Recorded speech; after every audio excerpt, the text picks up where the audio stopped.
Welcome back. Today we join a craftsman as he brings heavy machinery to life, starting from bare earth and loose sand. The process begins with traditional sand casting, a method unchanged for centuries.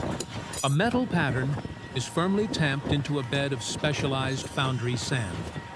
The tight compression is critical. If the sand is loose, the mold will collapse under the extreme heat of the molten iron. A fine release powder ensures the original pattern can be pulled away without tearing the delicate interior walls.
With the molds prepared and aligned, the raw iron is brought to a liquid state.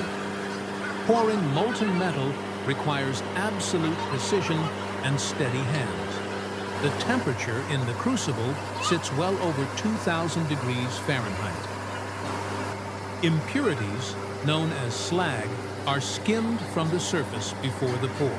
Any trapped debris would create structural voids inside a finished casting, compromising the heavy-duty frame.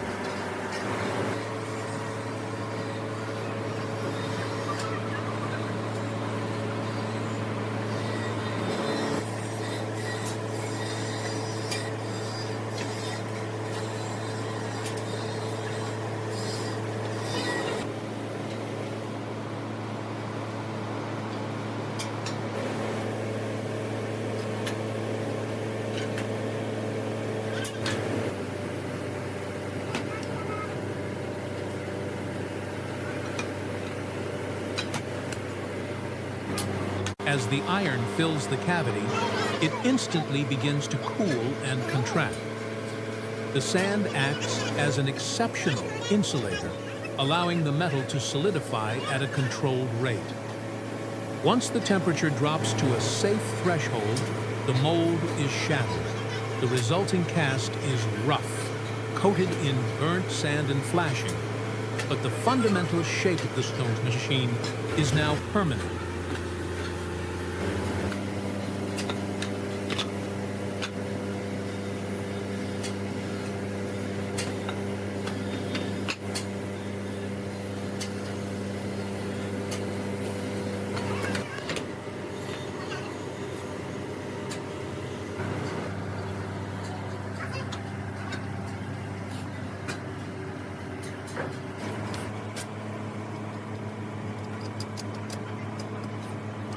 Fresh out of the sand, the raw cast requires heavy refinement. The craftsman presses the rigid iron against a high-speed abrasive wheel to shear away the casting marks and rough seams. This grinding phase removes structural points on the exterior while creating a flush surface for the internal mechanicals to mount against later. A clean base plate prevents binding in the final assembly.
Moving to the mill, the heavy cast iron yields to precision tooling. High-speed multi-spindle drilling establishes the critical anchor points for the drive shafts. Every hole must sit exactly parallel to its counterpart. Off-center bores mean seized gears.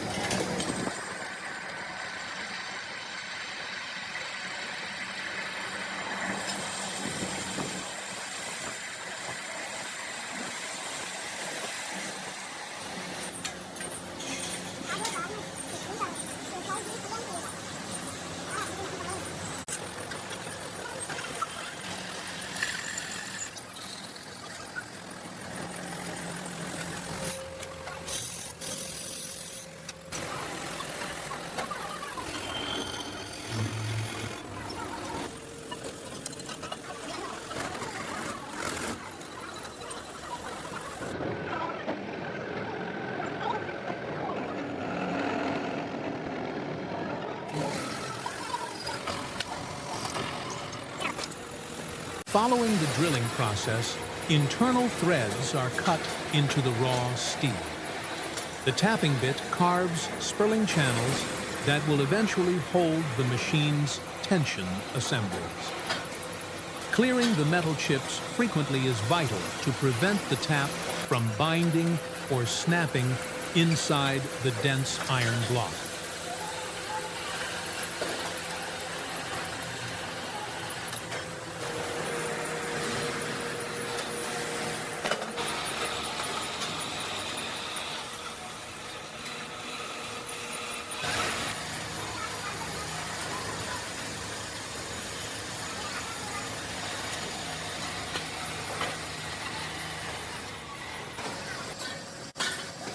With the frame properly machined, the foundational hardware is set into place. Using a T-handle wrench allows the builder to apply high torque to deep-seated bolts without stripping the newly cut threads. A pneumatic press is then used to drive load-bearing pins straight into the chassis. This pressure fit creates a permanent anchor for the moving linkages. Loose joints in a sewing machine translate directly to skipped stitches and ruined fabric.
After a base primer is laid down, a thick, glossy black top coat seals the raw iron from atmospheric moisture.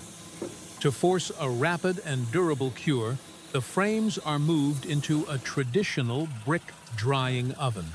A steady wood fire beneath the chamber bakes the enamel onto the metal, hardening the finish into a scratch-resistant shell.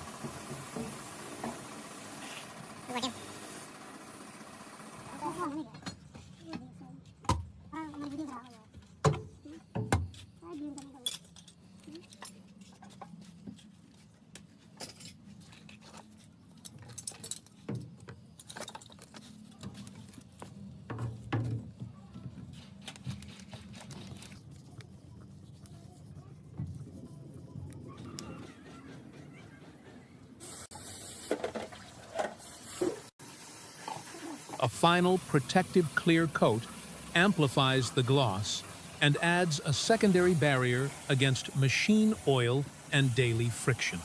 The frames are then racked in a heavy metal storage cabinet to completely off-gas and settle in a dust-free environment. Patience here ensures the finish remains pristine.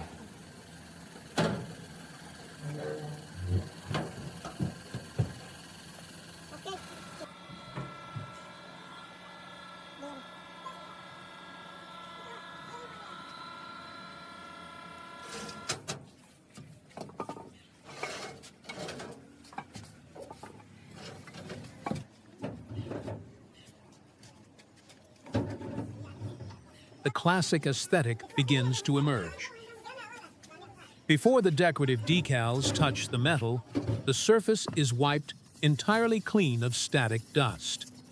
Any trapped particulate will create a permanent air bubble under the film. The builder smooths the transfer by hand.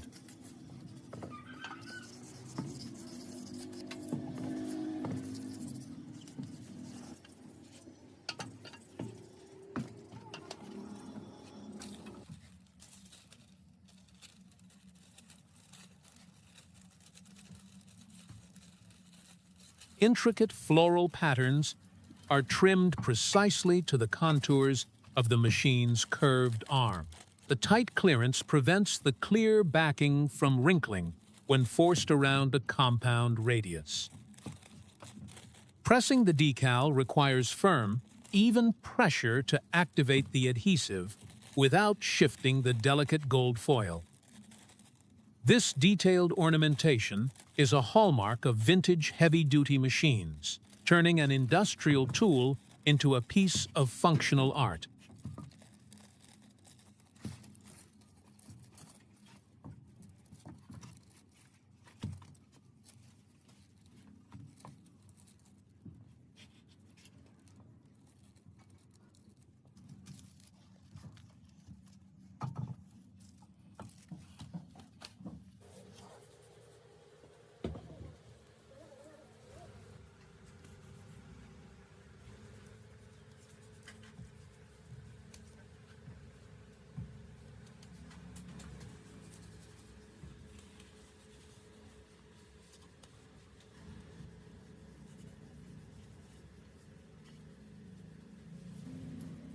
A final inspection ensures the floral motifs are centered and perfectly flush.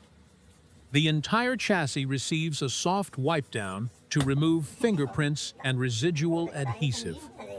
The exterior is now complete, but a machine is only as good as its moving parts.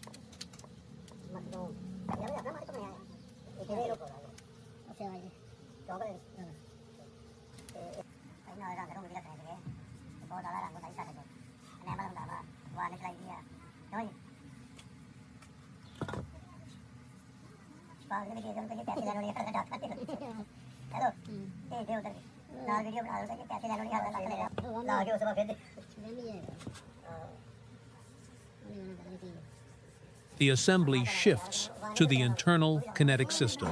The artisan secures the top mechanism, binding the primary drive shafts to the heavy iron shell. Liberal application of lubricating oil to the joints is mandatory.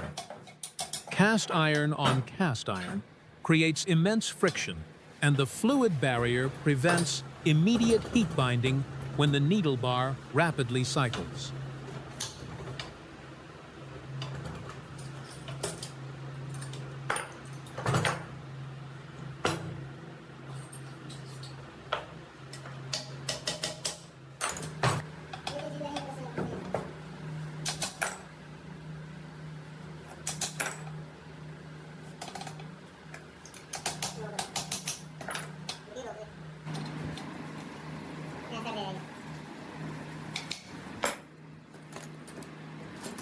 The lower drive mechanism is introduced through the underside of the frame. This horizontal rod coordinates the timing between the needle drop and the bobbin shuttle. Fastening the needle plate tightly over this assembly establishes the flat deck where the fabric will eventually ride. Every linkage must slide without resistance.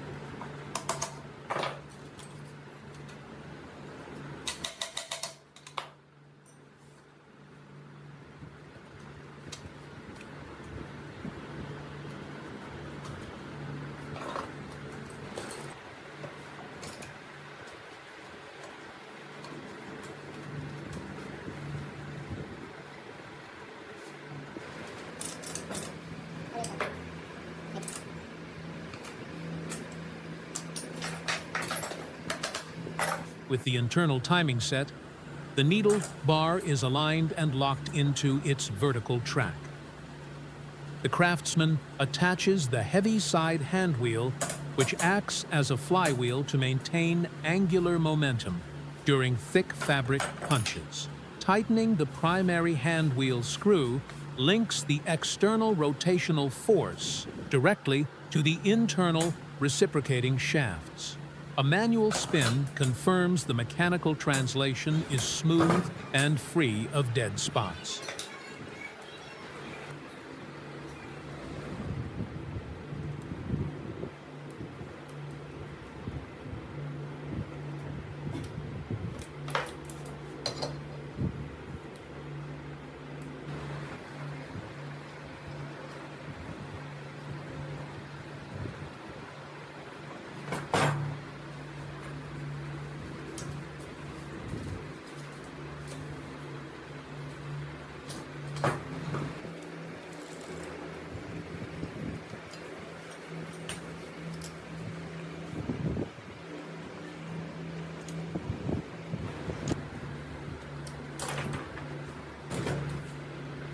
One final height adjustment guarantees the needle will clear the throat plate.